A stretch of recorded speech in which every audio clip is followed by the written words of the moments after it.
a retenti au fond de leur cœur la paix du Seigneur. Et ils sont partis, messagers du Christ. Ils ont tout quitté, parents et amis, amis et pays. Il a retenti au fond de leur cœur la paix du Seigneur. Et ils sont partis, messagers du Christ. Ils ont tout quitté, parents et amis, amis et pays. Ils vont souvent au péril de leur vie, portés partout la bonne nouvelle. Rendons leur hommage. Rendons leur hommage. Rendons leur hommage. Rendons leur hommage. En chantant gloire à Dieu, gloire à Dieu, gloire à Dieu. En chantant gloire à Dieu, gloire à Dieu, gloire à Dieu. Comment l'invoquerait-il sans avoir cru en lui? Et comment croirait-il en lui sans l'avoir entendu? Et comment l'entendrait-il si personne ne le proclame? Et comment le proclamer sans être envoyé?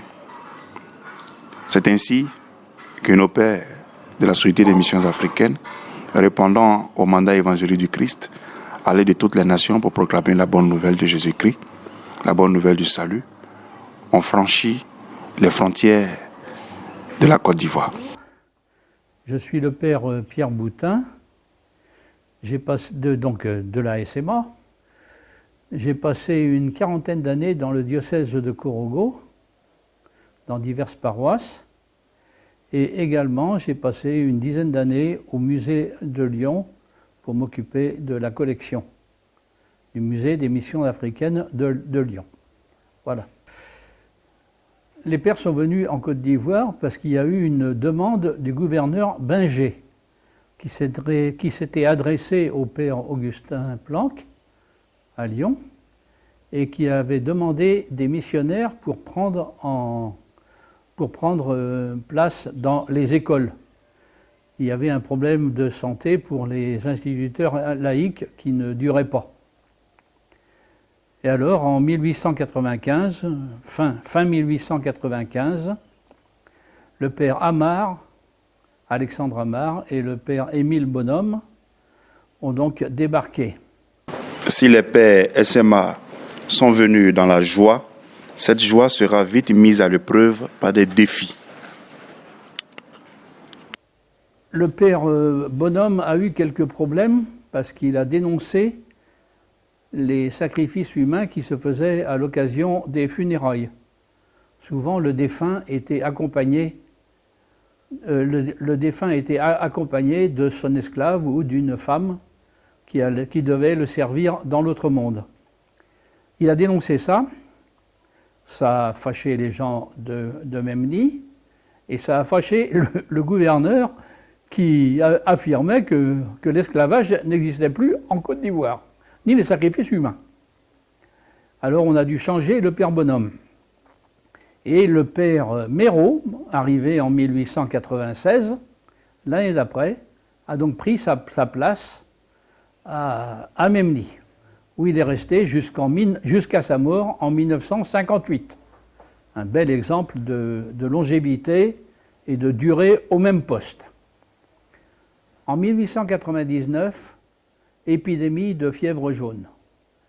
Le père Ray et 5 autres de ses confrères meurent. Des religieuses qui étaient arrivées meurent aussi. Alors on évacue Grand Bassam. Ces obstacles n'ont en aucun cas atténué l'ardeur des pères missionnaires à continuer et à étendre l'activité missionnaire à d'autres régions du territoire ivoirien. D'autres pères se sont joints, le père Bedel, le père Bayeul, le père Bailleul était à Mohossou. Le père Bedel a été un moment à Bonnois, puis ensuite à Dabou avec le père Amar. Le père Ray, Ray était arrivé, c'était lui le préfet apostolique. En 1902, le père Amar, devenu préfet apostolique, à la place de Monseigneur Ray décédé, a envoyé en exploration les pères Bedel et Fer vers le nord du pays. Il fallait qu'ils montent au moins jusqu'au 10e parallèle pour marquer la présence de l'Église en Côte d'Ivoire. Et donc c'est ce qu'ils ont fait. Ils ont fait un voyage assez rapide. C'est des gens qui faisaient des étapes de 30 km par jour. Oui, à pied. Et donc ils sont revenus et ils ont prévu la fondation d'une station au nord qui devait se faire à Bouaké, mais en 1903-1904, il y a eu un soulèvement chez les Baoulés. Alors ils ont préféré retourner dans la partie nord. Si l'Esprit Saint était la force principale de la réussite missionnaire de ces apôtres de la foi, leur détermination et leur stratégie ont été des clés d'une réussite qui continue d'inspirer. La nouvelle politique, qui au début était la politique scolaire, on gagnera le pays par l'enseignement et par les enfants, parce qu'on estimait que les adultes étaient trop engagés dans les cultes traditionnels pour se convertir. On espérait une autre génération avec les enfants. Mais ils étaient toujours animés par une foi vive. Ils avaient la foi dans les jambes. Ils savaient marcher, arpenter les routes. À ce moment-là, le hamac était rare. C'était chez les Akans. Au nord, c'était le vélo et à pied. Et alors, donc, ils avaient la foi dans les jambes et ils espéraient apporter le salut à ceux à qui ils s'adressaient. Alors que ce soit aussi bien le groupe des jeunes et des enfants, visite aux malades, visite aux chefs. Quand un père arrivait dans un village, il faisait le tour. Ça ne se fait plus maintenant. Saluer les gens individuellement, cours par cours. Moi, je l'ai encore vu faire quand je suis arrivé en Côte d'Ivoire. C'était une pratique excellente. Ça établissait un contact personnel et ça permettait de repérer l'endroit où vivaient les fidèles, au lieu d'aller s'asseoir à l'église et d'attendre que les gens viennent. Les semeurs sont sortis pour s'aimer.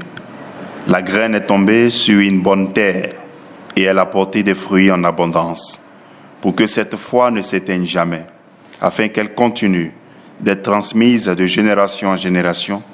Une nouvelle génération de jeunes Africains ont pris le témoin.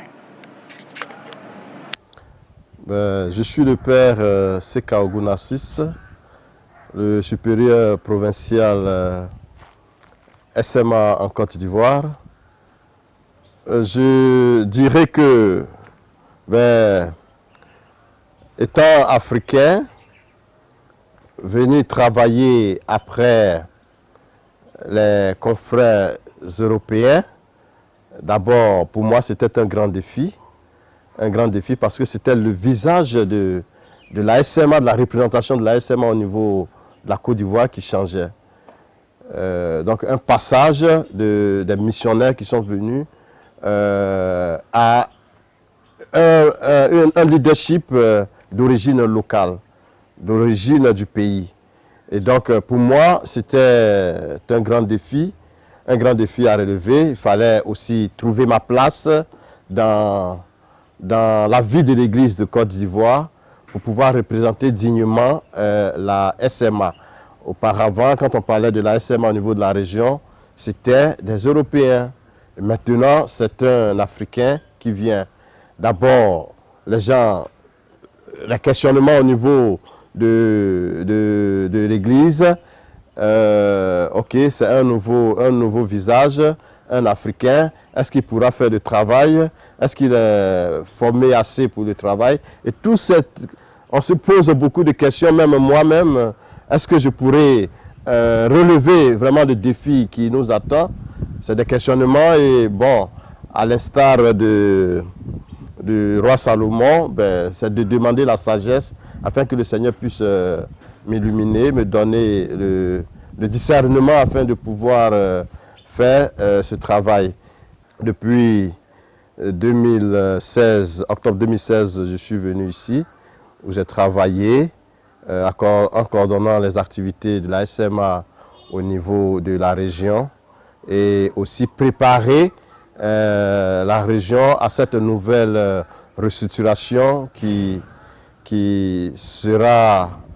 viendra en juin 2019 après les assemblées générales de 2019. Et donc, j'ai préparé un peu le terrain, les esprits des confrères pour vivre cette nouvelle réalité, l'engagement, le plein engagement de l'activité missionnaire SMA au niveau de la Côte d'Ivoire. Et en tant que provincial et mon équipe, on essaie d'organiser la mission, les nouvelles orientations de la mission en Côte d'Ivoire. Passer de la région à la province, c'est une nouvelle étape pour nous de prendre une part très active dans la mission de l'évangélisation de la SMA. Étant en région, on était une entité qui recevait les missionnaires et maintenant, étant province, non seulement on envoie les missionnaires dans d'autres pays, mais aussi on a le devoir de former les jeunes à la vie missionnaire et de prendre soin de nos jeunes, de les former afin que nous prenions une part très active dans la vie de la SMA, dans la mission de la SMA. Un défi que les jeunes générations africaines comptent relever dans la foi et l'espérance.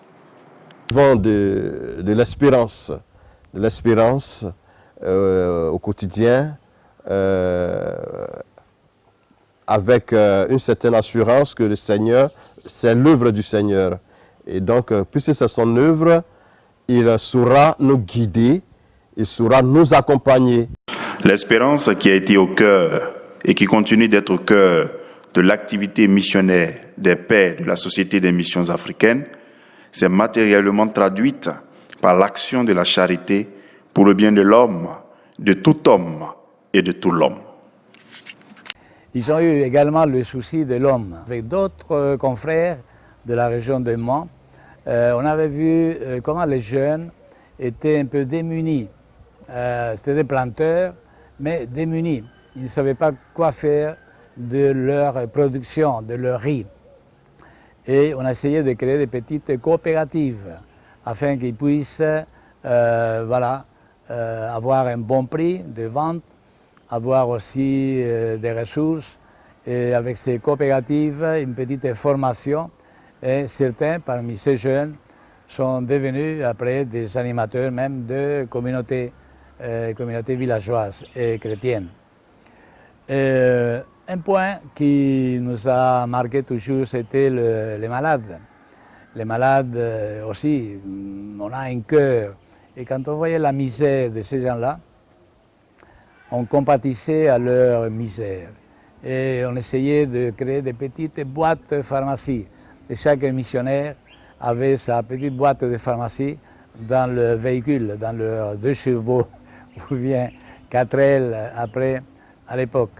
Et ces petites boîtes de pharmacie, il y avait de la nivaquine, il il y avait de l'aspirine, il y avait de l'eau oxygénée, il y avait de mercurochrome, un peu de sparadrap, gazon, etc., gaz, pour faire un peu de différents pansements, subvenir aux besoins voilà, des blessés, des malades.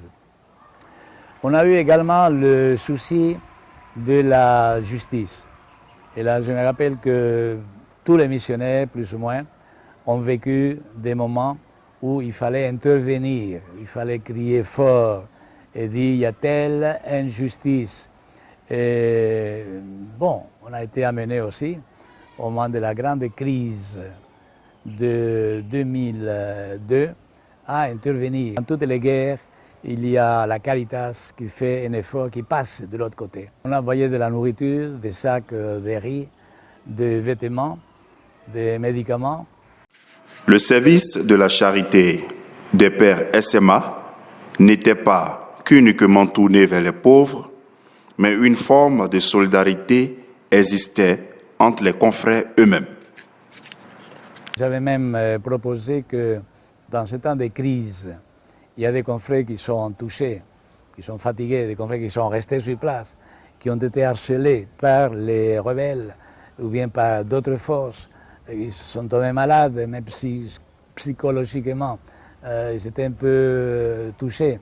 Donc j'ai proposé de créer une force missionnaire, une force d'attaque, comme on dit, pour aller remplacer ces confrères fatigués. Nous, les confrères qui étions en bonne santé, dans les zones bien confortables, on pouvait aller les remplacer pendant 1 mois ou bien 2 mois. Le confrère venait se reposer, il se retapait et il pourrait repartir chez lui à la paroisse. Donc voilà, ce sont des choses qu'on a pu faire. Le missionnaire, c'est l'homme qui regarde la réalité. Il n'est pas théorique, la réalité te pousse, te force à trouver des solutions. Et ça, c'est la force de Dieu, c'est Dieu qui te donne la force. Et la foi est là. Hein? La foi, c'est des moteurs qui te poussent à traverser les montagnes, les rivières, les moments compliqués. On m'a mis le pistolet plusieurs fois dans la tête. Et Dieu merci, voilà, on s'en est sorti très bien. Aujourd'hui, le défi est de penser le futur de la mission pour rendre l'activité missionnaire encore plus attrayante et plus belle. Le père Jean-Baptiste Traoré, premier prêtre SMA ivoirien, nous donne quelques pistes. En tant que SMA africain, en tant que SMA ivoirien, les défis, il y en a. Un des défis serait par exemple l'esprit, copier par exemple l'esprit de sacrifice qui a animé nos premiers pères SMA qui sont venus donner leur vie en Afrique. Nous, nouvelle génération, on en a besoin. Il faudrait que nous cultivions cela.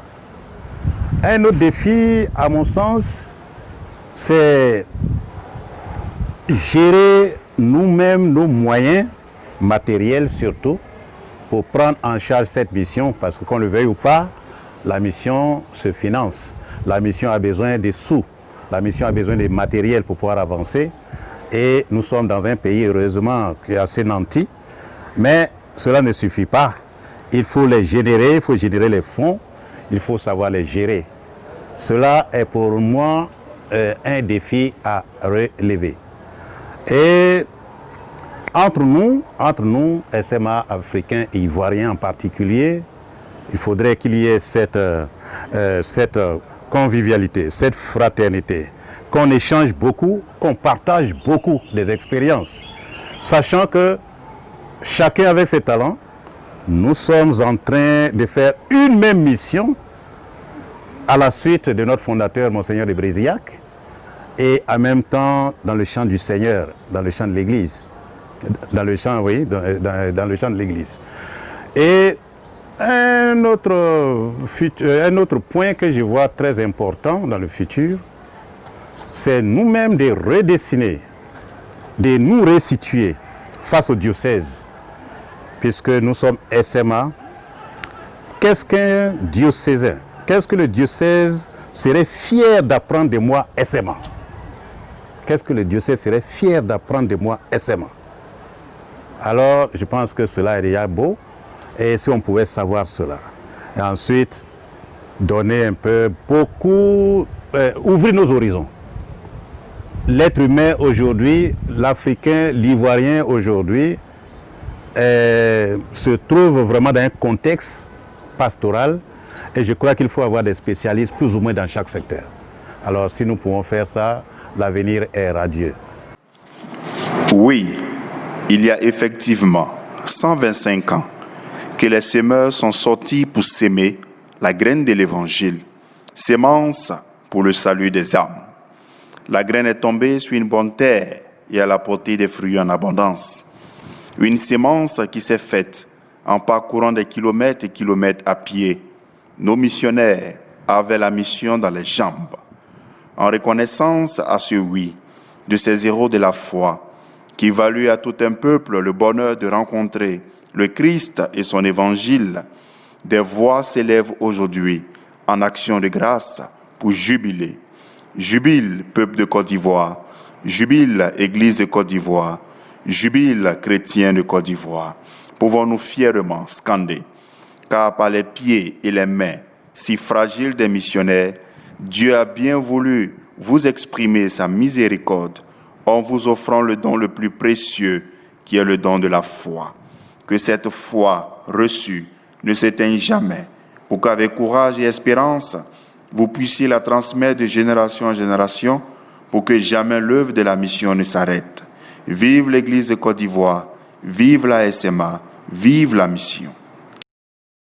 Il a retenti au fond de leur cœur la paix du Seigneur, et ils sont partis, messagers du Christ. Ils ont tout quitté, parents et amis, amis et pays. Il a retenti au fond de leur cœur la paix du Seigneur, et ils sont partis, messagers du Christ. Ils ont tout quitté, parents et amis, amis et pays.